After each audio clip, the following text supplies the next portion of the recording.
I'm struggling this year with the amount of rain that we've had, trying to figure out that continues to overflow on my bank, which comes down through the middle. We've got 10 acres on this spot with both the creeks running down as fast as they can go. We've got one horse now, he's my gas getter, Cash, but we went from the cows. In the back of our mind, our dream had always been to have this big farm where our kids could get their hands dirty, where we could have something where we could grow a garden, where we could enjoy water, because we grew up on water, both him and I both playing in the creeks in western North Carolina, and we have fell in love with it. And the water, that's what's drawn us. It's just the water.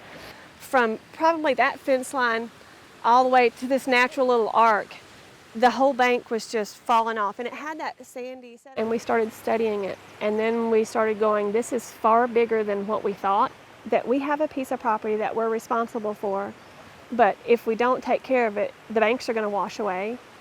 And immediately it was like, what can we do? And I started brainstorming, and about that time, Bill McClarney come walking in my shop, and we started talking about water and trout fishing and this and that, and he says, well, I need to come out and see this place. A lot of people want water on their property for Yes. one reason or another, and then they want to look You at could it. look at that stream and it was really, really deficient in riparian cover. It was almost unshaded. And it was unshaded because other people had cows in there and they hadn't fenced them, and of course that in turn led to a lot of sediment. The bank was where those two poles were there, and it's ate out that whole area in 2 years. So in western North Carolina, the largest problem is there are no trees, no shrubs, no vegetation growing along the streams. It's just mowed and manicured. So a lot of times when the river jumps that one bank and comes down through here, it comes down through here. But this is really, so now we're starting to have this wash, which we didn't have before. And that's the cows' only access from that pasture. Jason and them started pointing out just the small things. Watch your creeks when the water rises and see where you need to do some bank work so that you can build up on the higher elements. We started talking about fences because we were really starting to lose a lot of ground. We were able to put together a plan, and fortunately we were able to get some volunteer labor through the local community college. And those kids were moving dirt like nobody's business with just shovels. There was no track hose or backhoes. We matted the banks. We planted a temporary grass seed to give the more immediate erosion control.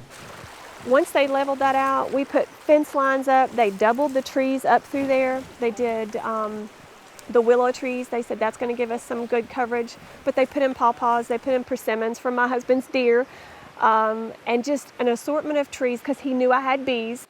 But you can see every single one of these trees. This was all just a sandy bank. And that's 2 years, 2 years growth. I mean, those are bigger than my thumb. It made a huge impact. So now that bank's not moved at all. It's completely secure. I don't have to worry about it anymore. And it's got the most live stakes growing, so it flourished. Look how tall that's grown. And it's how old? That was not last year, the year before. And I'm hoping to get another group out here eventually to add more trees. Even with these heavy rains, the creek stayed up. The banks haven't washed, so we've stopped the bank erosion that we had before. It didn't cost me anything except for time.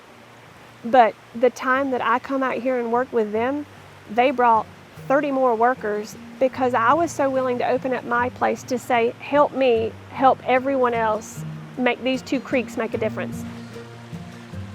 In western North Carolina, we have a lot of private property right ideas, but the things we share in common are our water and our air. That water is always going to move. It's going downstream. So what you do on your property to the water not only affects you, it affects everybody else downstream. So if we keep spreading the word about the small changes that we can do to protect our creeks, and our creeks are our drinking water in the very end, and our creeks are where our kids swim and all those other things, I think it's going to make a difference, but it's going to take time.